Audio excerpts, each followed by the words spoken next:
Okay, in this video I'm going to show you how to solve quadratic inequalities, and I've got this for my year 11 class actually, and we've got a whole bunch of these to do. I'm going to choose a few of these and work my way through them, but at the end of the day we want to turn something like this into something like this, and we want to state it as an inequality in this form here. So let's go ahead and just choose one. I'm going to choose a completely different one actually.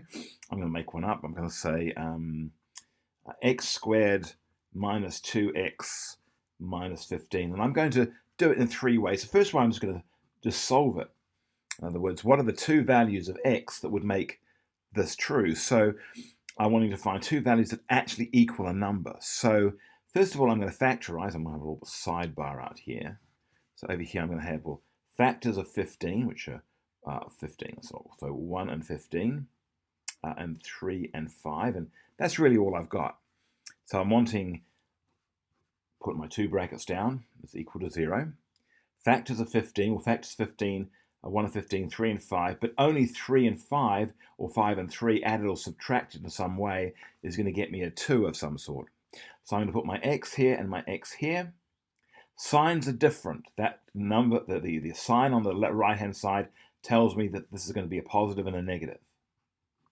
That sign does all of that. That means the signs are different. This sign over here, though, means something quite different. That sign, this sign, knocking the cable. Okay. This sign over here means the biggest of the two numbers will be negative. Okay, so I've chosen 3 and 5. The biggest of the two, which is the biggest, or the biggest is 5, and that goes next to the negative. So here it is, next to the negative. So I've got a 3 over this side. Here it is. And I have now got most of the way. So now I can say either x plus 3 is going to be 0.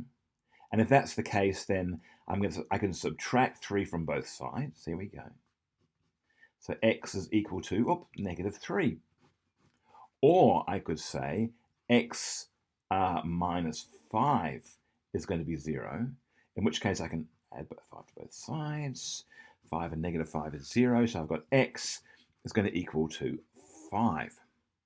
Make this a bit further away. That was my problem, I think, before. All right, so now I've got my solutions. X is going to be a negative 3, or x is 5. And if I was to draw these out and into a graph of some sort, here it is. Here's my graph. I'm going to have my negative 3 over here. There's my negative 3. I'll put negative 3 here. And I'll put my 5 over here. Let's say call that a 5. And I'm going to have a graph that looks something like this. It's going to head all the way down. It's going to head all the way down, in this case. Oh, it's probably one of the better ones I've drawn, actually. Normally I really mess these up. Okay, so there's my x and my y. I've got an origin point there, negative 3, negative 5. And this point here is going to cross, by the way, at negative 15. We know that because if x was 0, if these were zeros, I'd have a 3 times negative 5, and 3 times negative 5 is 15, negative 15. Or if I made this 0 and this 0, I'd have a negative 15. So that is the solution. The solution is a 3, put a solid dot there, and a 5. Now, let's say it wasn't equal to 0. So let's do the same thing again. This time, we're going to imagine we've already come up with negative 3 and 5. But this time, let's change it around a little bit. Let's say we had instead x squared minus 2x minus 15 is going to be, let's go less than 0. Less than 0. So here's my graph again. My 0, my y, my x. Now I've got my 3 and my 5. Here they are. There's my 3 point, those 2 points there. I put x's there. I think x's are better than dots. Dots are good when you want to say that's the point. It actually is the solution. But it goes through there and it goes down here and it goes down like this. Heads up. Here we are. Of course, this heads all the way down to negative 15, but I've got a negative 3 here and I've got a positive 5 here. And by the way, this is not drawn to scale. 3 is more like over here, yeah? Think of 3. But nonetheless, though, if this is less than 0, it's talking, for that to be true, the values would have to be in between these two. So less than 0, suddenly we're talking about this in here. So this is when x squared minus 2x minus 15 is less than 0. That is the scope we have. And if that was the case, I wouldn't be writing x is less than x equals negative 3 and 5. It's not equal to discrete points anymore. It's equal to a whole range of points.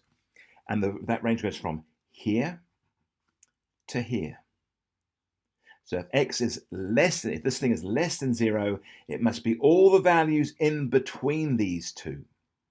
So what are the values in between these two? Well, I could rewrite that as x is going to be, well, it's going to be greater than negative 3, then it's going to be less than 5.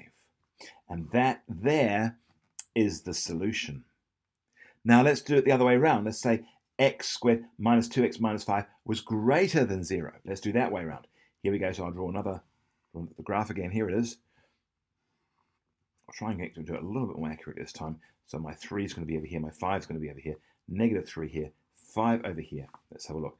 So here it's going to be something like this. It's going to go around here. Come back up. Oh, I've got to go back through the 5. I crossed out my 5. That's no good. There's my y. There's my 0. Oh, it's my 0. Okay, so the lines keep going. All right. Now this time I'm going to say it's going to be x squared minus 2x minus 15 is greater than 0. If it's greater than 0, the range of values lies outside here. In fact, it's going to be from this point here onwards. This point here onwards. So it's going to be not including 5. It's going to be upward of there. So I could draw a circle around there, a hollow circle. I could draw a hollow circle. In fact, I'm going to do that right now. Yeah? Because although it is going through those points, yeah, and that's true, it never touches those points, yeah? So a hollow circle, there it is. Never touches those points. It's everything right up until nearly negative 3 and everything right up until nearly positive 5. I should say down to negative 3, up to positive 5. Here, though, it's starting at above positive 5 and going below negative 3. So we would say that that range there, in this case I'm going to write it as two separate things. This is going to be x is going to be less than negative 3, and this here x is going to be greater than 5. And that would only happen when we've got the equation, which is x squared minus 2x minus 15 is greater than 0. And that's how we solve quadratic inequalities. If the quadratic inequality is equal to 0, by the way, we can just solve to find these points, negative 3 and 5. But if it's equal to 0, then it's going to be two discrete points, blah and blah. If it's going to be less than 0, we've still got our points there, and that's where the graph passes through. But now the range of points now goes between those 2 points. It's going to not be negative 3 and 5, but it's going to be above negative 3 and below positive 5.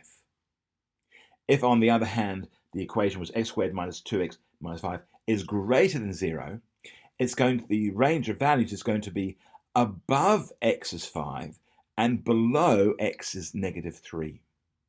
And that's how we solve. So the solution for this one here is x is greater than 5, x is less than negative 3. The solution for this one here, and now we can write this as an actual inequality statement. Here it is. You wouldn't write this one though. You write these as two discrete separate expressions, yeah? Two separate equations. This one here though, you can write as one complete inequality like that. All right, folks, hope that makes sense. I'm going to go and answer a whole bunch of these in a moment, but hopefully that's useful.